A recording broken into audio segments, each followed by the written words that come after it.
아멘. 하나님 말씀입니다. 오늘도 생명의 말씀을 금요기도회 이 시간에 나눌 때에 성령께서 말씀하시는 세밀한 음성이 우리 성도님들 한 분 한 분 심령 가운데 풍성히 만져지시기를 우리 주 예수 그리스도의 이름으로 간절히 축원합니다. 우리가 지금까지 계속해서 진리가 꼽히는 말씀 묵상을 통하여서 이제 다음 주까지 해서 고린도 전서를 다 마무리하게 됩니다. 특별히 여기까지 오면서 우리는 계속해서 동일한 주제, 비슷한 주제를 계속 나누었습니다. 그것은 교회 안의 분열과 교회 안의 싸움이라는 것입니다. 또 하나, 은사 가지고도 서로 싸운다. 방언하고 예언하고 하나님의 복음을 전하는 교회 안에서 그 복음을 전하는 하나님의 능력을 소유하고 하나님이 주셨는데 그것을 가지고 너가 맞느냐 내가 맞느냐 성찬을 가지고 싸우는 일까지 일어나게 된다라는 것이죠. 교회 안의 모습입니다. 오늘은 이 고린도서 15장의 문제는 무엇이냐면 부활에 대한 문제에 대한 장입니다. 바울이 고린도서 15장을 쓸 때는 굉장히 마음이 아팠습니다. 바울이 힘들고 어려운 자기를 죽이려고 하는 사람들의 낯을 피해서 도망가고 또 도망가다가 하나님의 강권적인 역사 가운데서 세운 고린도 지역의 이 교회, 바울이 정말로 헌신적으로 세운 교회, 두 명의 동역자와 같이 함께 하나님의 교회를 세운, 그래서 복음을 전하고 주의 말씀을 나누고 사랑을 실천하면서 하나님의 성도들로 가득 찬 고린도 교회, 그가 전한 복음이 지금 변질되고 그 복음의 열매가 다 훼손되고 있는 상황에 바울이 15장을 선포하게 됩니다. 왜냐하면 바울이 복음에 대해서 전했어요. 그 복음은 무엇이냐면 예수 그리스도에 대한 것입니다. 그 예수 그리스도가 어떤 분이신가? 너희들을 위하여, 우리를 위하여서 십자가에 달려 죽으시고 사흘 만에 부활하셔서 바로 유월절에 돌아가시고 초실절에 부활하셔서 오늘 우리가 읽지 않았지만 15장 20절에 나와 있는 죽은 자들의 첫 열매로 우리 예수님께서 부활하셨다. 이것이 부활이라는 것이죠. 예수님이 부활하셨기 때문에 우리도 복음의 증인들로서, 복음을 받은 자들로서, 복음을 전하는 성도로서 우리도 반드시 부활할 것이다. 이것이 복음이라는 거예요. 그래서 15장 1절서부터 우리가 읽으면 복음에 대해서 계속 바울이 이야기를 하고 있죠. 그리고 나서 다시 부활에 대해서 다시 짚어지게 됩니다. 그 핵심적인 내용이 있는 부분이 바로 29절에서 34절 오늘 본문이라는 것이죠. 그런데 오늘 본문에 보면 아주 재미있는 장면이 나옵니다. 29절 말씀. 만일 죽은 자들이 도무지 다시 살지 못하면 죽은 자들을 위하여 세례받는 자들이 무엇을 하겠느냐? 어찌하여 저희를 위하여 세례를 받느냐? 아멘. 하나님 말씀입니다. 여러분 이 말씀을 읽을 때 여러분 이해가 되시나요? 지금 이 말씀을 그대로 우리가 받아들이면 이러한 상황인 것이죠. 죽은 자들을 위하여 세례를 베풀 수 있다 없다? 있다.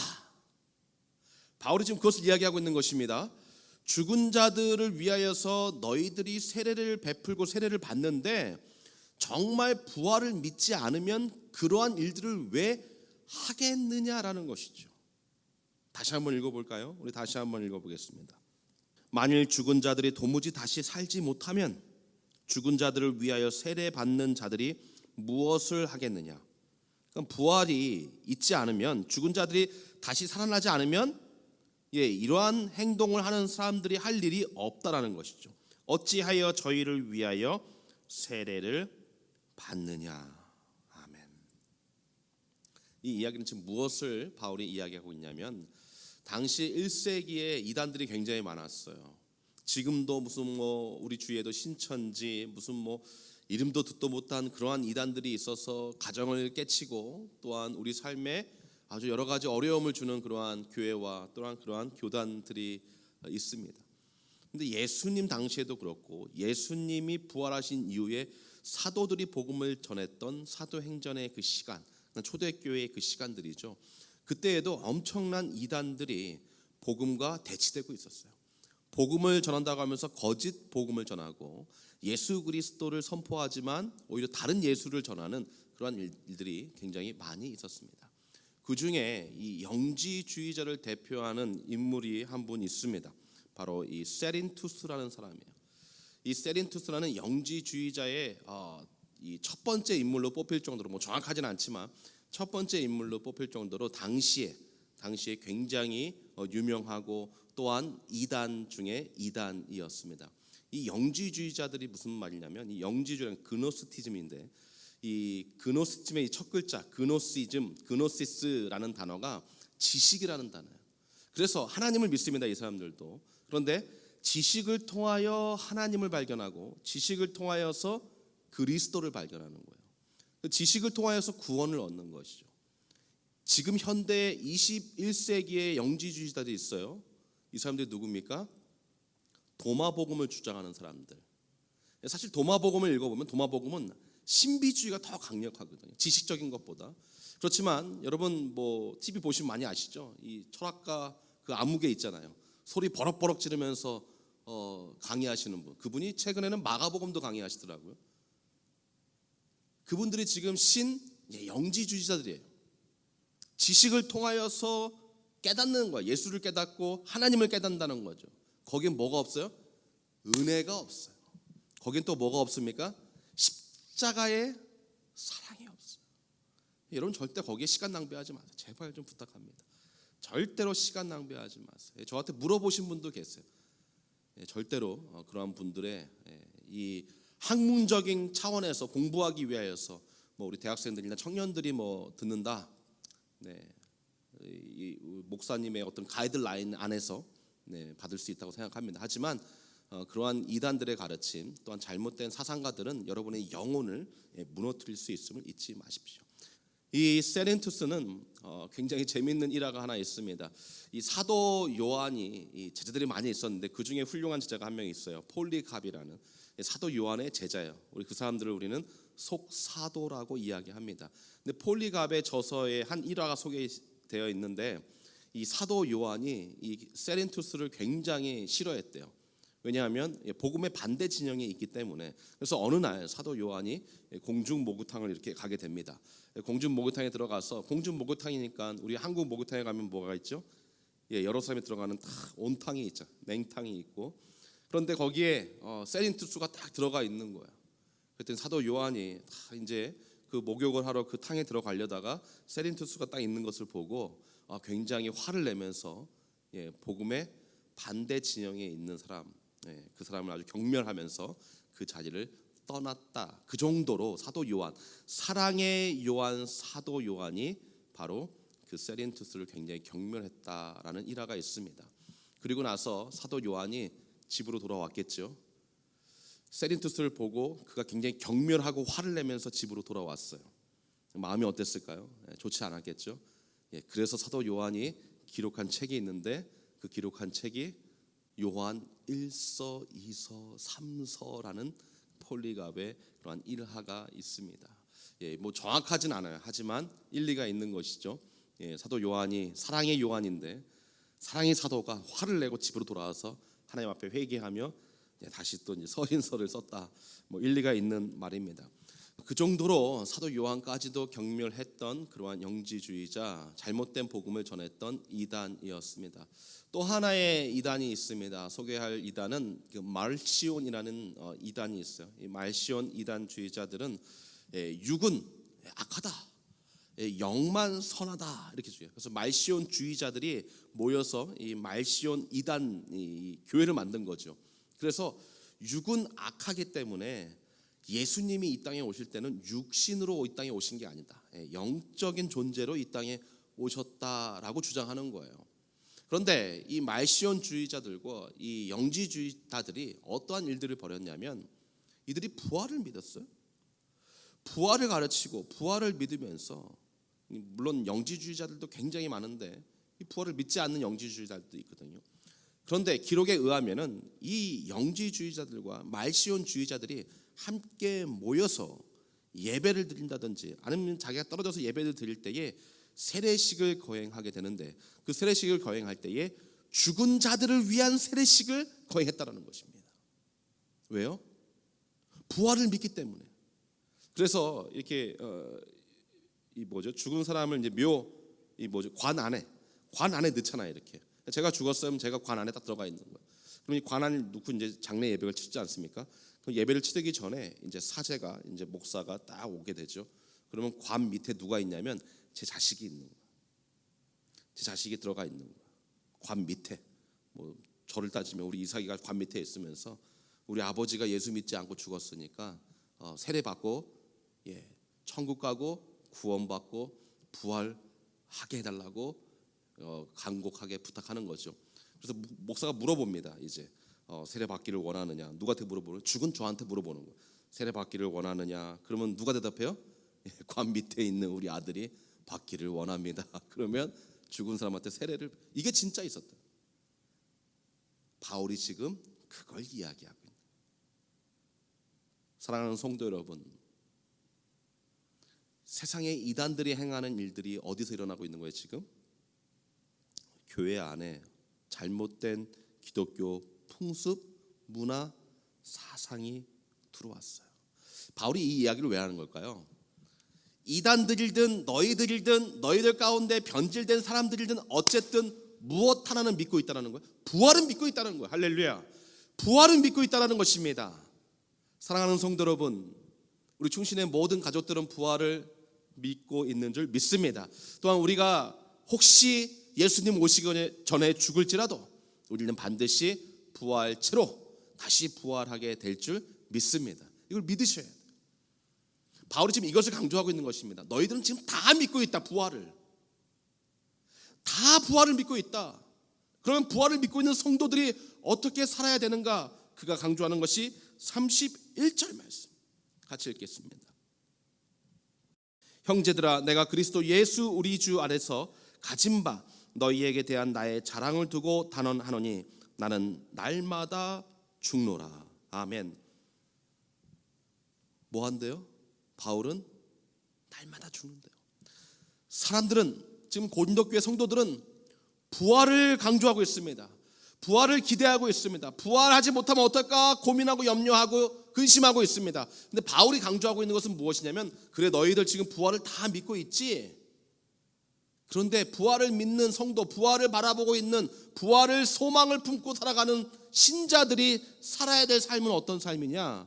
죽는 삶이라는 거예요. 그런데 고린도교회 성도들은 죽을 생각은 하지 않고 무슨 생각만 해요? 살 생각만 하고 있다. 사랑하는 성도 여러분, 제가 지금 설교를 하는 말씀이 어떻게 들릴지 모르겠습니다. 그러나 성경의 가르침을 제가 그대로 성령의 충만함 가운데 여러분에게 전달한다면, 우리가 부활을 소망하고 살아가는 신자로서, 성도로서 이 땅에 살아가는 것은 우리가 죽어야 사는 줄 믿습니다. 날마다 우리도 뭐 해야 돼요? 죽어야 되는 것입니다. 무엇을 위해 죽는 것입니까? 날마다 십자가를 위해 죽는 것입니다. 날마다 아직도 죽어가는 영혼들을 위하여서 죽는 것입니다.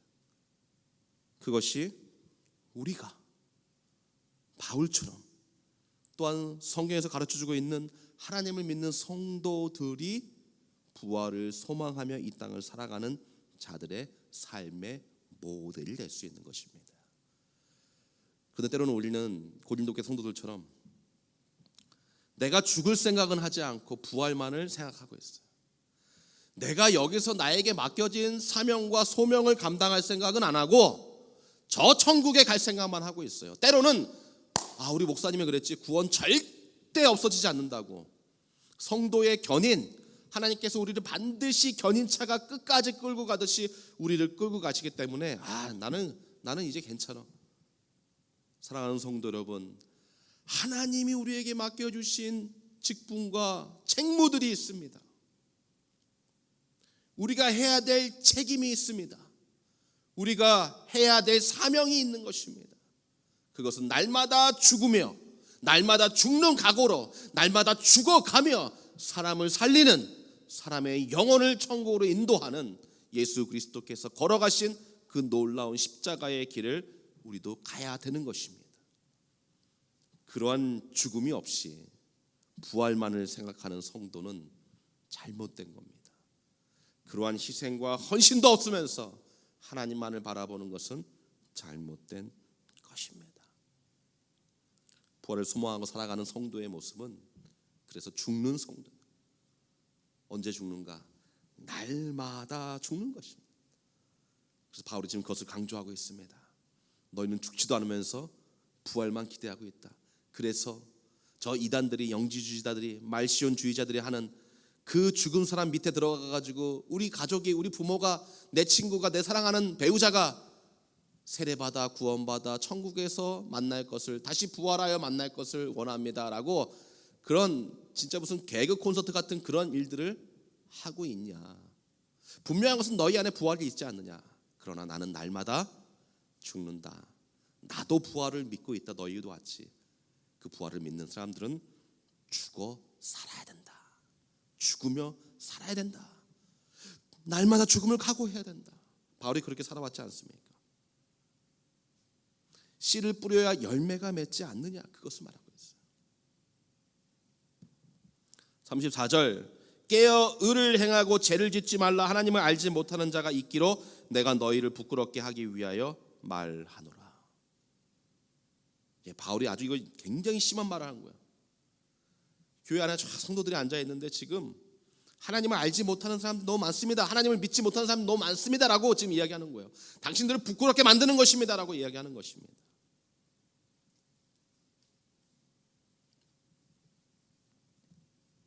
그리고 35절서부터 이제 부활의 비밀을 쭉 이야기합니다. 부활이 있기 위하여서는 죽음이 있어요. 부활이 있기 위해서는 예수님께서 십자가에 달려 죽으신 그 죽음이 있었기 때문에 부활이 있는 거예요. 우리도 마찬가지입니다. 바울이 그것을 쭉 강조합니다. 그리고 이제 15장의 마지막 정답, 마지막 우리의 삶의 해답은 무엇이냐면 58절 말씀 보시죠. 그러므로 내 사랑하는 형제들아, 경고하며 흔들리지 말며 항상 주의 일에 더욱 힘쓰는 자들일 테라. 이는 너희 수고가 주 안에서 헛되지 않은 줄을 알미니라. 아멘. 고린도 교회 성도들이 이 편당을 만들고 그룹화하고 잘못된 이 복음 안에서 살아가게 된 이유는 무엇이냐면 인내하지 못한 거예요. 그래서 열심히 수고하고 또 수고하고 기다리고 있는데 그것이 헛되다라고 생각이 들기 시작한 것입니다. 우리가 때로 그럴 때 있잖아요. 내가 신앙생활을 열심히 하지만 내가 이렇게 열심히 했는데 왜 아무런 응답이 되지 않는가? 왜 보상이 주어지지 않는가? 왜 열매가 맺혀지지 않는가라고 생각할 때 우리 어떻게 낙심이 되죠? 우리 마음이 무거워지죠. 바울이 그걸 잘 알고 있습니다. 지금 현재 고린도 교회 성도들도 그렇다라는 것입니다. 바울은 세 가지를 그래서 너희들이 정말 부활을 믿고 하나님을 사랑하는 성도라면 지금 날마다 죽어야 되는데 어떻게 죽어야 되는가? 세 가지를 그러므로라는 말씀으로 58절 시작하며 마무리합니다. 첫 번째로 경고하며. 사랑하는 성도 여러분, 이 경고하다라는 것은 굳게 서서 변하지 않는다는 거예요. 변치 않는다는 거예요. 어디에 서는 것입니까? 말씀과 기도예요. 할렐루야. 말씀과 기도입니다. 사도들, 바울을 포함한 모든 제자들, 초대교회 역사를 보면은 모든 성도들을, 모든 그리스도인들은 말씀과 기도에 전혀 힘썼어요. 여러분, 우리가 이것을 잊지 말아야 됩니다. 말씀과 기도로서 우리는 견고히 설 수 있는 것입니다. 어디 위에 서는 것입니까? 말씀 위에 굳건히 서는 거예요. 그 말은 말씀을 읽어야 돼요. 말씀을 알아야 돼요. 말씀을 깨달아야 돼요. 그래서 우리가 금요기도회나 새벽기도회나 또는 주일 예배 시간에 또한 성경 공부 시간에 말씀이 주어질 때 여러분 이 말씀을, 하나님의 말씀을 여러분 잘 새겨 들으셔야 돼요. 그래서 잘 받으셔야 되는 것입니다. 말씀의 능력이 놀라운 거예요. 제가 동일하게 말씀을 선포하지만 어떤 분에게는 전혀 감동이 되지 않아요. 근데 어떤 분에게는 감동이 있어요. 어떤 분에게는 전혀 예상치 못한 그러한 예배를 드린 후에 응답이 오는 경우가 있어요. 어떤 분에게는 정말로 생각지도 않았던 7년 동안 한 번도 은혜 받지 못했는데 단 한 번의 말씀을 듣고 7년 만에 은혜 받은 사람이 있어요.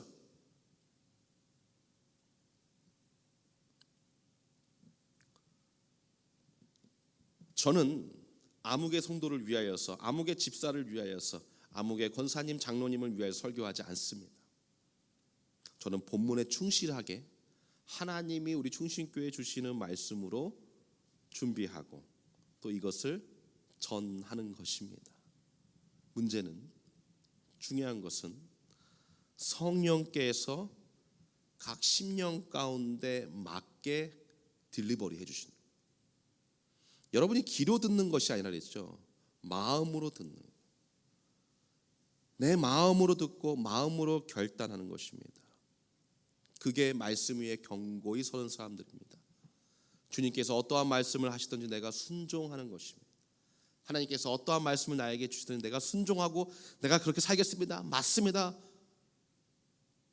하나님의 은혜와 사랑을 감격하며 지금 살아가는 것입니다.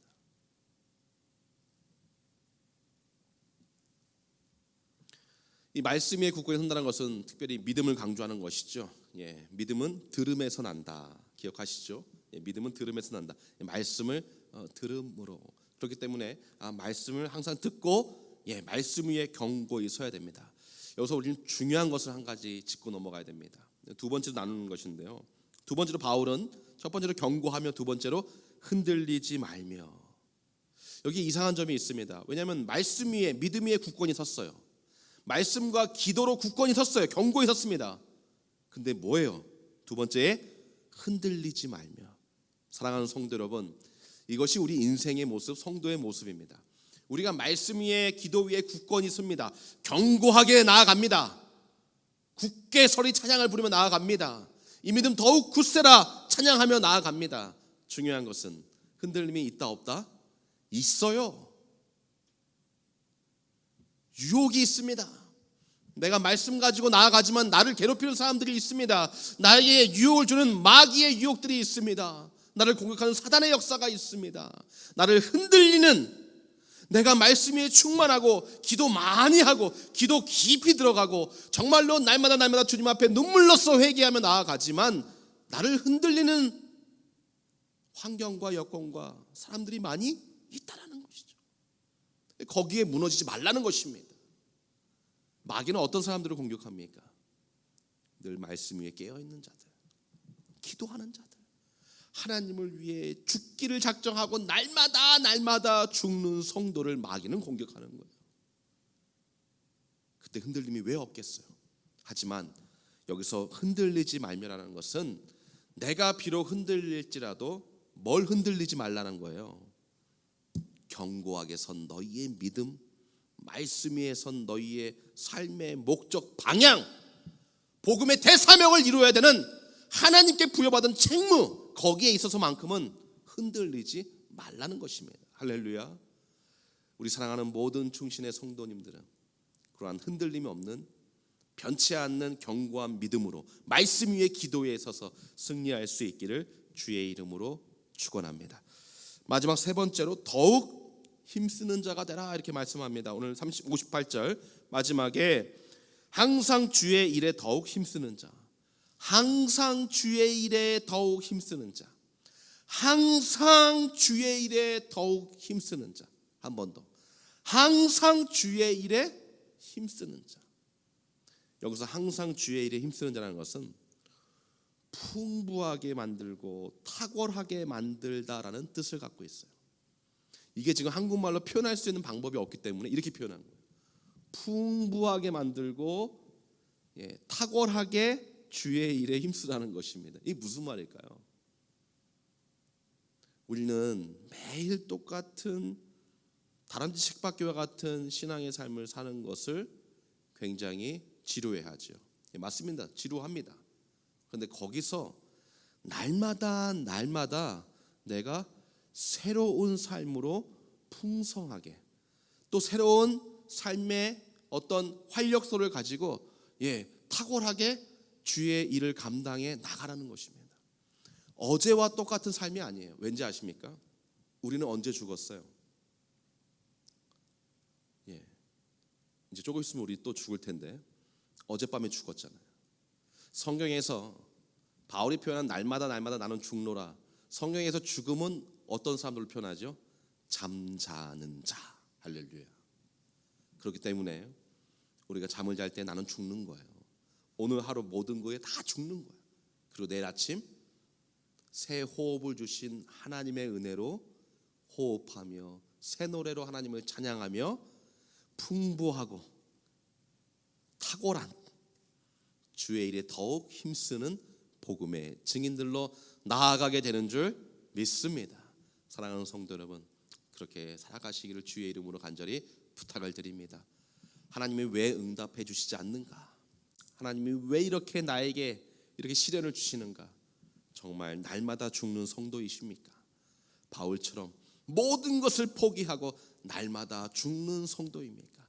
어제 잠을 주무실 때에 정말 주님 앞에 온전히 여러분의 모든 것을 다 내려놓으셨습니까? 오늘 아침 눈을 떴을 때에 정말로 새 노래로 하나님을 찬양하며 오늘 하루를 시작하셨습니까? 다른 거예요. 분명합니다. 하나님이 주시는 복을 누리는 자와 누리지 못하는 자 다른 거예요. 어떤 사람은 지금 이 시간을 감사하는 사람이 있는가 하면 어떤 사람은 계속 괴로워하는 사람도 있어요.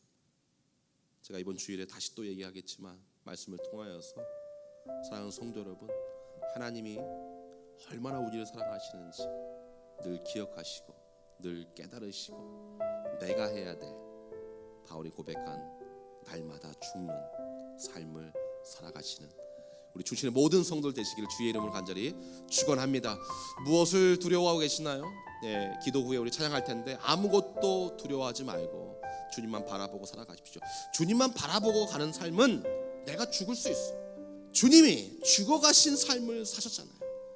그 죽음의 길을 가셨잖아요. 내가 주님을 바라본다는 것은 주님의 돈을 바라보는 거 아니에요. 주님의 건강함을 바라보는 건 아닙니다. 주님의 십자가에게. 할렐루야. 우리 모든 성도들이 그러한 삶으로 하나님께 영광을 올려드리며 고린도 교회와 같은 성도들이 아니라 이 고린도 교회의 가르침을 우리도 배워 우리는 날마다 죽는, 그래서 다른 사람을 살리고 나도 살아 저 천국의 부활의 소망을 품고 살아가는 아름다운 성도의 모델이 될 수 있기를 우리 주 예수 그리스도의 이름으로 간절히 축원합니다. 기도하겠습니다.